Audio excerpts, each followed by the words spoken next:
je suis choisie, l'amour même, l'amour du Père circule aux confins de la terre et dans les cœurs et dans mon cœur, parce que l'amour même, je deviens l'amour, parce que l'amour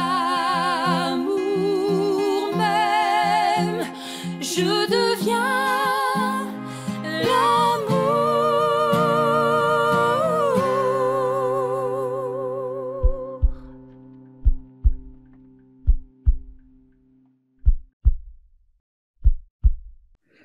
Bonjour, chers choisis de Jésus, je suis très heureux de vous retrouver aujourd'hui. Je suis heureux de vous retrouver aujourd'hui pour vous parler du ministère invisible. Ce ministère invisible, il nous est proposé à la lecture de la pensée de ce jour, qui est tirée du message 22 du 3e volume. Nous allons le lire ensemble. Et c'est par cette intimité que nous entrons dans ce ministère invisible. Mon enfant, souviens-toi que le temps le plus précieux, où tu m'es le plus utile, est celui que nous avons ensemble, lorsque nous entrons dans une grande intimité. C'est par cette intimité que tu es transformé et que tu es utilisé dans l'invisible, là où se déroule ta mission principale. Divinement, je t'aime. Alors regardons un petit peu cette pensée du jour qui apparaît à l'écran. Il y a des notions sur lesquelles j'aimerais vous entretenir aujourd'hui. Ces notions sont surtout le temps que nous avons. Nous voyons que lié à ce temps, il y a une notion de temps précieux, il y a une notion de temps utile. Et puis, il y a cette grande intimité, une intimité qui normalement se développe quand on a du temps. Or, nous n'avons pas toujours du temps. Et donc, comment vivre cette intimité à l'intérieur de ce ministère invisible? Le ministère invisible est peut-être la solution, le chemin que nous propose Jésus pour pénétrer dans sa grande intimité. Puisque une fois que nous nous mettons dans cette intimité avec lui, nous nous donnons à lui, nous nous remettons à lui, et lui nous transforme et lui nous utilise dans l'invisible, justement. Eh bien, je vous propose de vous commenter un petit schéma que Nancy a bien voulu mettre en forme pour justement essayer de développer autour de ce temps utile et de ce temps précieux dans ce monde du ministère invisible. Voyez-vous, quand nous faisons face au temps, nous pouvons nous poser deux questions. La première, quel est le temps le plus précieux dans ma journée, dans ma vie? Quel est le temps le plus utile à ma vocation, à mon cheminement, à mon travail, à ma famille, enfin, à tout? Il y a cette notion de temps précieux et de temps utile. C'est sans doute ce que Jésus aimerait que nous nous posions comme question aujourd'hui, à savoir, quel est le temps le plus précieux pour moi? Quel est le temps le plus utile pour moi? On peut aussi se la poser en se disant, quel est le temps le plus précieux pour toi, Jésus? Quel est le temps le plus précieux pour toi, le plus utile pour toi, Jésus? Et comme Jésus, vous savez, s'est effacé derrière son Père, comme pour nous dire, c'est vers le Père qu'il nous faut regarder. Eh bien, nous pourrions, au nom de Jésus, dire au Père, Père, quel est le temps le plus précieux pour toi que je puisse te donner? Quel est le temps le plus utile pour toi dans mon temps? Eh bien, souvent, nous avons un peu de mal à gérer notre temps. tant nous sommes sollicités de toutes parts, où que nous soyons, quoi que nous fassions. C'est peut-être le moment aujourd'hui, peut-être, de remettre le temps dans lequel nous vivons, notre agenda, l'organisation de nos journées, le temps passé en famille, au travail, bref, en paroisse peut-être, en prière. Remettons tout ce temps dans le cœur de Jésus, de sorte qu'il puisse l'offrir au Père. Mais le temps le plus précieux, le temps le plus utile, Jésus nous dit, c'est là l'intimité avec lui. Donc nous sommes face quelque part à cette question, comment je peux vivre en intimité avec toi, Jésus, où que je sois et quoi que je fasse? Comment puis-je vivre cette intimité? Et Jésus nous le donne, nous le dit, nous répond à cette question dans d'autres messages de Pour le bonheur des miens, mais choisis Jésus. Il nous dit, eh bien, dis seulement, pense seulement à ceci. Moi avec toi, toi avec moi. Moi en toi et toi en moi. Moi tout à toi et toi tout à moi. Comment pourrions-nous vivre cette intimité avec lui, par exemple, à partir de ces quelques mots? Jésus est avec moi et moi je suis avec Jésus. Eh bien, nous allons ensemble remplir nos tâches, nos devoirs d'État. Je ne suis pas seul, je suis accompagné de Jésus. Jésus en moi et moi en lui. Et donc, quand je vais avec lui pour réaliser, remplir toutes les tâches de ma journée, quelles qu'elles soient, où que je sois, eh bien, Jésus est en moi et je suis en lui, et donc je peux le donner aux autres à travers la tâche. Je peux le laisser faire à travers moi cette tâche qui m'incombe. Voyez, je suis jamais seul puisqu'il est avec moi et moi avec lui. Nous sommes unis, lui en moi et moi en lui, et du coup, je lui prête presque mon corps, toutes mes facultés, pour lui dire, ben, fais à travers moi, faisons ensemble. Ce que tu fais, je le fais. Ce que tu veux faire, je veux le faire aussi. Faisons-le ensemble. Et puis enfin, nous avons Jésus tout à moi et moi tout à Jésus. Donc, toute la puissance de Jésus, toute sa miséricorde, tout son amour, toute sa bonté, toute sa tendresse, toute sa délicatesse, elle est mienne. Dieu le Père, Dieu le Fils, Dieu le Saint-Esprit est là aussi, tout à moi, comme je suis tout à lui. Et donc, je peux lui donner mes tâches, ce que je dois faire, ce que je dois penser, ce que je dois dire. Je peux les lui remettre et lui donner pour que lui transforme le tout par son amour, remettre le tout à sa divine providence, fasse en sorte que sur ce chemin, eh bien, lui peut agir dans sa divinité, dans sa toute-puissance, dans sa miséricorde, etc. Tout faire. Je suis avec lui, je le vis avec lui, et quelque part, je suis témoin de ce qui est en train de se passer. Tout ce qui est en train de faire à travers moi me conduit petit à petit vers ce que Galates 2,20 nous dit, ce n'est plus moi qui vis, c'est le Christ qui vit en moi, ou encore ce que Léandre me disait il y a quelques heures encore, comme Saint Jean-Baptiste, il faut que lui grandisse et que moi je diminue. Eh bien, j'apprends à diminuer et à laisser Jésus de plus en plus grandir en moi pour me conduire vers le Père.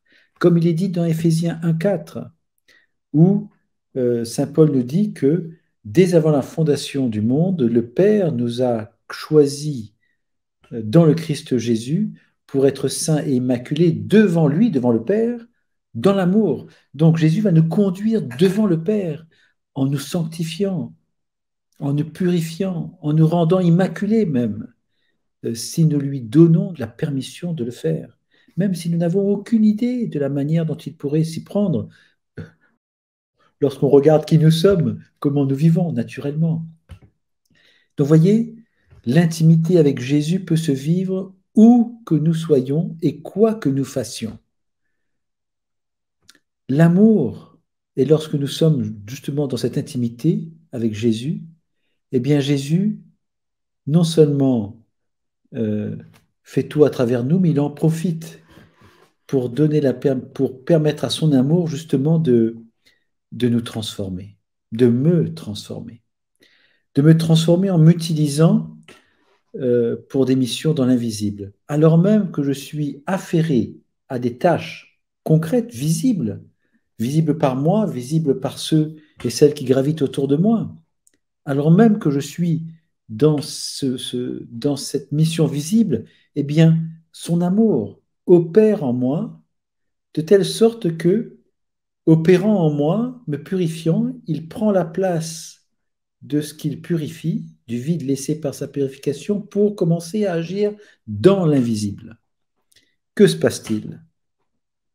Eh bien, l'invisible, c'est le lieu où se déroule une partie de la mission que le Père m'a confiée. Le Père me confie une mission qu'il me fait découvrir au fur et à mesure que j'avance dans la vie, que je chemine avec Jésus, que je me laisse embarqué, embrassé, guidé, orienté et conduit par son Saint-Esprit, eh bien, il me révèle progressivement cette mission qu'il m'a confiée. Il ne veut surtout pas me la donner complètement parce que sinon, j'oublierai le Père, j'oublierai Jésus et Saint-Esprit et je prendrai la mission sous mon propre contrôle puisque j'ai l'habitude d'organiser ma vie ainsi. Et en faisant cela, je mettrai les bâtons dans les roues. Du coup, ne me révélant pas complètement quelle est ma mission, eh bien, il me garde dans la foi pure, tourné vers lui, confiance, fixée sur lui, non pas fixée sur ce que je veux moi. Parce que la mission qu'il me confie, c'est une mission qui fait partie de son projet bienveillant. Philippiens 2,13. Car Dieu produit en nous, en vous, dit-il, mais produit en vous la volonté et l'action selon son projet bienveillant. Et il produit l'action, la volonté et l'action, sa volonté et son action déjà en nous, pour que nous puissions être totalement conformes à ce qu'il attend de nous. Mais c'est nous qui ne sommes pas dans cette intimité. Et du coup, en vivant cette intimité, nous laissons presque, nous donnons la permission à Jésus de venir prendre cette volonté que le Père a déposée en nous et l'action qui correspond à cette volonté pour pouvoir vivre chacune de nos tâches en conformité avec la volonté de Dieu, dans son amour, abandonné à sa providence divine, de sorte que l'amour pourvoit à tout, prend tout en charge.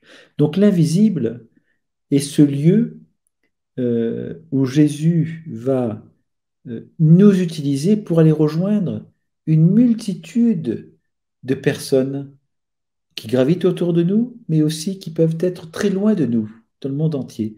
Des personnes qui ont besoin d'être rejointes par son amour, besoin d'être consolées, besoin d'être soutenues, etc. Alors, un exemple peut-être des missions dans l'invisible, je vous en propose trois. Par exemple, lorsqu'on intercède pour une personne, c'est un ministère dans l'invisible. Lorsqu'on remet une situation ou un événement dont on est témoin, qui se présente à nous, entre les mains du Père, nous faisons du ministère invisible. Par exemple, je suis à regarder la télévision et on me présente toutes sortes d'événements, de situations, je les accueille, je les remets entre les mains du Père.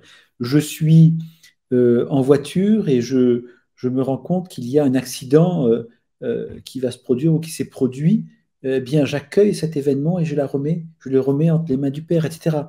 Les personnes que je rencontre, qui ont des points de vue, des convictions peut-être à l'opposé des miennes, eh bien, plutôt que de vouloir entrer en discussion et de vouloir avoir raison et de les convaincre qu'ils ont tort et que c'est nous qui avons raison, eh bien, nous accueillons ces personnes, leurs pensées, leurs paroles, et nous les remettons entre les mains du Père. Voilà un exemple de ce deuxième exemple-là, de cette mission dans l'invisible. Et puis, simplement le fait d'aller adorer devant le Saint-Sacrement, eh bien, Jésus nous dit dans l'un des volumes de Pour le bonheur des miens, mais choisis Jésus, il vient nous dire que quand tu adores devant le Saint-Sacrement, je profite de ta présence là devant moi pour aller rejoindre une multitude d'autres personnes, pour leur donner du temps, pour leur donner de mon amour, de ma miséricorde, pour faire agir mes mérites en eux, en elles. Il opère de merveilles, toutes sortes de merveilles, par les mérites de ces saintes plaies, toutes sortes de merveilles. Il suffit juste que nous soyons là. Donc, quand on va adorer le Seigneur, peut-être pouvons-nous nous dire, Seigneur, je viens t'adorer pour remplir mon ministère invisible, pour que tu puisses, je t'offre ce temps d'adoration, pour que tu puisses aller toucher les autres. Me voici, gratuitement. Je ne te demande rien. Je suis là pour mes frères et sœurs. Une manière pour moi de les aimer comme je m'aime. Comment est-ce que je m'aime? Eh bien, je m'aime en voulant me nourrir d'abord de Dieu, de me remplir de son amour, de m'abandonner à sa divine providence. Voilà. Puisque je m'aime comme cela, eh bien, j'ai envie que mes frères et ses sœurs puissent être aimés de la même façon. Voyez? Enfin, tout cela nous conduit naturellement vers la prise de conscience de ce ministère invisible. À quoi est-ce qu'il ressemble? Et chaque fois que nous sommes dans ce ministère invisible, eh bien, nous sommes en train d'activer l'onction de prêtre que nous avons reçue à notre baptême. Le prêtre, vous savez, c'est celui qui présente Dieu, qui présente le monde à Dieu. Il présente le monde et donc il présente les situations dans lesquelles on va se trouver, les événements qui se présentent à nous, les personnes, les rencontres que nous faisons. Nous présentons tout à Dieu. La création qui se présente à nous, la nature, nous accueillons cette nature également et nous la présentons à Dieu. Nous la déposons dans le cœur de Jésus pour qu'il puisse déployer son amour et sa divine providence partout et en tout. Voilà. Voilà ce que j'avais envie de vous dire aujourd'hui autour de cette pensée du jour, centrée sur le temps, notre temps si précieux, si utile lorsqu'on décide de vivre ce temps avec Jésus, en Jésus, tout à Jésus, un temps d'intimité, en vue de lui permettre de toucher les cœurs d'une multitude dans le monde entier, simplement parce que il nous aime et que nous avons envie de l'aimer aussi gratuitement, tout simplement. Voilà. Je vous remercie de m'avoir écouté. Peut-être avez-vous des questions ou des commentaires? Caroline nous dit « Merci Seigneur pour les informations que tu opères peu à peu en moi, en nous, par des oui à ta volonté toujours plus. » Oh oui, Caroline, c'est juste merveilleux ce que tu écris là, parce qu'effectivement, le Seigneur, quand on lui donne nos oui, eh bien, il va opérer en nous sans même que nous ayons à lui dire « Fais ceci, fais cela, n'oublie pas ça ». Il sait déjà tout. Il sait déjà tout. Nous avons juste à lui faire confiance, comme quand un bébé, un nourrisson entre nos mains, là, eh bien, le nourrisson, il est tout abandonné. Tout, c'est comme ça que nous devrions être. Tout abandonné avec nos oui, simplement.